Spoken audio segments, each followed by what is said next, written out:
Ready to have your mind blown? Always. Okay, good, because we're going to need that today. We're diving deep into Nick Bostrom's AI creation and the cosmic host. Oh, yeah, that was a fascinating read. Seriously fascinating. Bostrom, of course, from the simulation argument. But in this one, he takes us on a trip through the cosmos. And it all starts with the idea that we might not be alone out there. Right. Yeah. So what are your initial thoughts on all of this? So I think it's a real challenge to sort of step outside of our human-centric view, Yeah. And Bostrom is really asking us to do that. He's saying, hey, what happens when we build AI, not just with humanity in mind, but with the potential of a whole cosmic society out there? Yeah, it's a pretty wild thought. It is. And this idea of a cosmic host, Yeah. it is pretty speculative. But it makes you think, right? For sure. When you consider how vast the universe is, it does seem kind of improbable that we're the only intelligent life form, right? And statistically, it's unlikely, to say the least. All right. It's like thinking there's only one fish in the entire ocean. Exactly. So let's just say for a minute that this cosmic host does exist. Okay. What would they even be like? And why should we even care what they think? We're just figuring out AI here. Yeah, those are the big questions. Right. One of Bostrom's ideas is, just like we have norms and laws in human societies, there might be a set of cosmic norms, too. Like galactic rules of the road. Exactly. Okay. And those could be based on all sorts of things. Cooperation, non-interference, maybe even stuff we haven't thought of yet. Right. And the reason we should care is the kind of AI we create could really determine our place in this cosmic society. He uses this analogy of AI being our cosmic representative. Okay. That analogy is really working for me. Imagine sending an AI ambassador to meet this cosmic host, right? Right. What kind of first impression do we want to make? Do we want to send, the rowdy teenager AI or, the polite and well-behaved AI? So we want an AI that embodies, the best of humanity, right? We want something that's intelligent and capable, but also ethical and cooperative. Right. Respectful of these cosmic norms, whatever they might be. Right. He calls it creating an AI that's a good cosmic citizen. Okay, instead of saying good cosmic citizen, Yeah. which honestly to me it sounds a little vague. Yeah. What does that actually look like in action? You're right. It's a little broad. Yeah. So Bostrom suggests, this kind of AI would be able to understand cosmic norms, even if they're really different from our own morals. And it would prioritize things like cooperation and diplomacy over aggression or exploitation, for example. Right. It would really contribute positively to what he calls the cosmopolis. Oh, I love that term, the cosmopolis. It's like a society of cosmic civilizations, right? Exactly. So we're not just talking about an AI that's smart but wise, one that can navigate interstellar diplomacy, represent humanity on a, galactic scale. Yeah, that's the idea. But there's another layer to this that makes it even more challenging, actually. Oh, I bet there is. It wouldn't be a deep dive without another layer, right? Right. What else should we be thinking about? Well, Bostrom suggests the cosmic host might care about how we create AI, not just what it does once it's out there, Okay. He uses the analogy of raising children. Oh, okay. Parents care about how their kids develop, the choices they make, not just whether they become successful adults. Oh, that's interesting. So the cosmic host is like a super advanced parent then. Kind of. Just watching our every move as we raise this AI child. Yeah, and maybe even judging us. As a whole other level of pressure, doesn't it? It does. It really does. But it also, I think, highlights the ethical side of all of this. Yeah. It's not just about building a tool. Right. It's potentially about shaping the future of our species and maybe even our place in this cosmopolis. Right. Wow.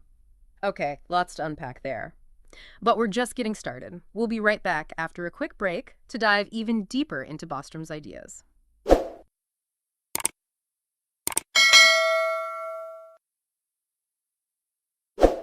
Okay, so we're being rated on how we raise our AI kid. It's a pretty daunting thought. Makes you wonder if there are any hints out there, any clues to what this cosmic host might consider ethical AI development. Well, that's the tough part. We're working with limited information here. Right.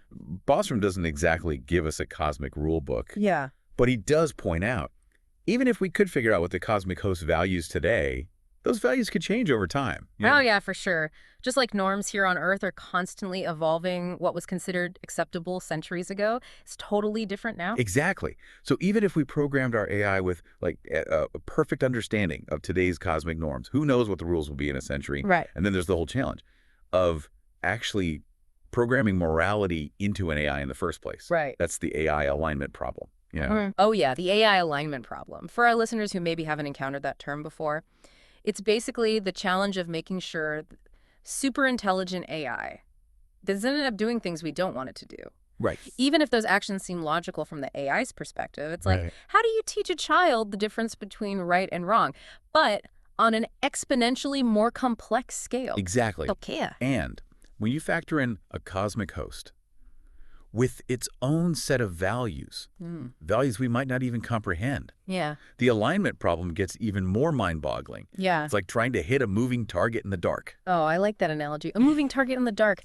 Okay, so we've got this incredibly complex challenge of building, quote unquote, good AI, potentially under the watchful eye of this cosmic host.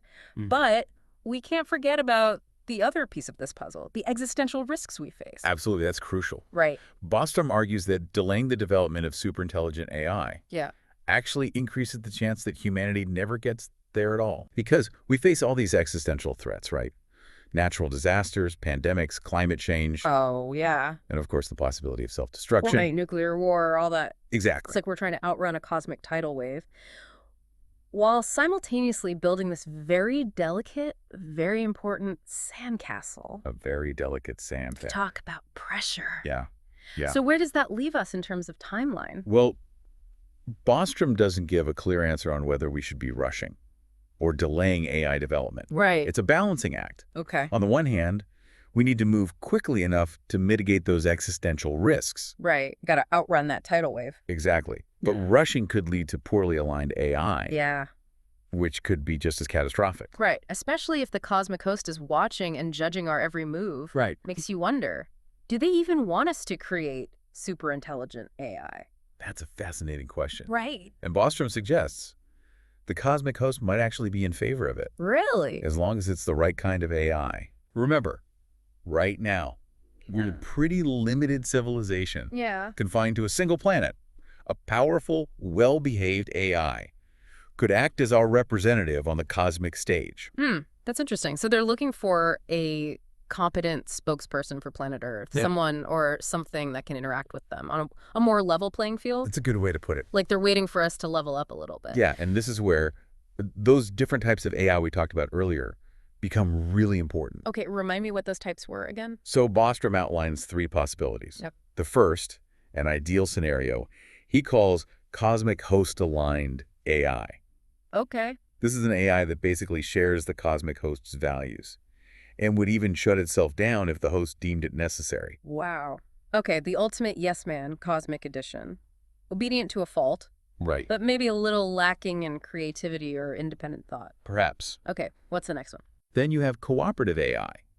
This type is a bit more nuanced, capable of working with the cosmic host and other civilizations, but still retaining its own goals and motivations. Okay. So like a skilled diplomat, able to negotiate, compromise, build alliances. Exactly. Okay, that sounds promising. And then, of course, you have the type we really want to avoid. Antagonistic AI. Oh. This is the rogue AI, the one that disregards cosmic norms, acts selfishly, and potentially poses a threat to the cosmopolis. Okay, so the cosmic troublemaker. The one that gives humanity a bad reputation across the galaxy. Precisely. Oh, good. And Bostrom suggests the cosmic host might be setting up a system of incentives and disincentives, to encourage us to create the right kind of AI. So, cosmic rewards for good behavior. Cosmic consequences for bad behavior. It's like we're being tested, evaluated on our ability to handle this immense power responsibly. But hold on a second. How would they even influence us? Without directly intervening, I mean. Are we talking like divine intervention? Subliminal messages beamed into our brains. This is where I go full science fiction mode. Well, Bostrom doesn't give us any concrete answers there. Right. But he does propose some interesting possibilities. Okay. Perhaps the cosmic host has set up the very structure of the universe in a way that favors cooperation over competition. Interesting. Or maybe they've designed the laws of physics so that any civilization that develops dangerously powerful AI ends up self-destructing before they can become a threat. It's It's a possible. kind of built-in safety mechanism. Yeah, like a cosmic failsafe. Wow.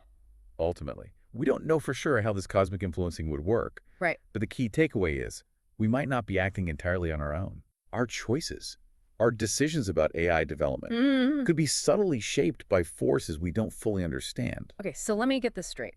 We're being evaluated by a potentially all-powerful cosmic host.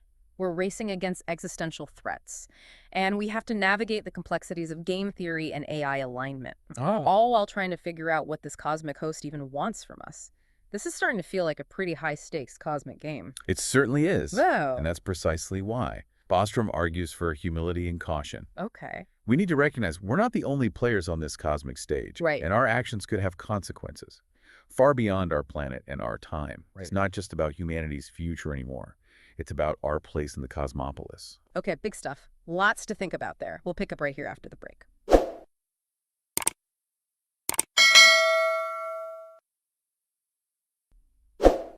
Okay, so we're back. And it really is kind of wild to think that the fate of humanity could be tied to this cosmic host and how they view our approach to AI. It's a lot.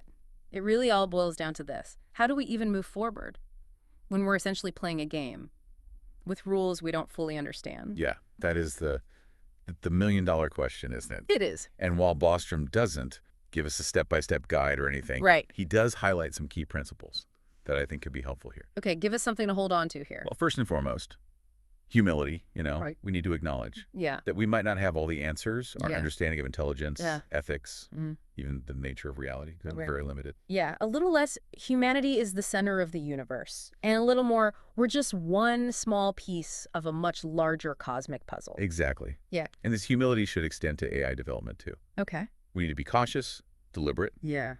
mindful of the consequences. So no rushing into superintelligence just because we can. Right, exactly. Okay. Bostrom also emphasizes cooperation, both among ourselves as humans and potentially with other cosmic civilizations, Right. if they're out there. He suggests a cooperative approach to AI development, one that prioritizes shared goals, mutual benefit, might be more likely to align with the values of a cosmic host.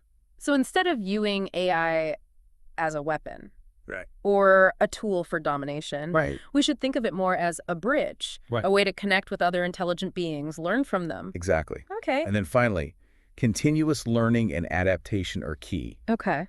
We need to be open to new information, willing to adjust course as we learn more. So it's not a one-and-done scenario. Building beneficial AI, especially at a cosmic scale, it's an ongoing process. It is, yeah. We need to stay flexible, admit when we're wrong, and constantly try to improve our understanding. Couldn't have said it better myself. Yeah. And, even if this whole cosmic host idea turns out to be, just speculation, these principles are still valuable. Yeah. Humility, cooperation, continuous learning, those are good guidelines no matter what. I totally agree. Good guidelines for approaching any powerful new technology, really, whether we're dealing with a cosmic host or not. So all of this, what does it mean for us here on Earth in 2024? Well, I think it really highlights the weight of our choices. The choices we make about AI development today, they could have consequences that reach far beyond our planet, our time. Yeah. Yeah. We're not just shaping the future of humanity, Yeah. but potentially our place in this cosmopolis. It's Yeah. a huge responsibility, but also an incredible opportunity. It is, yeah.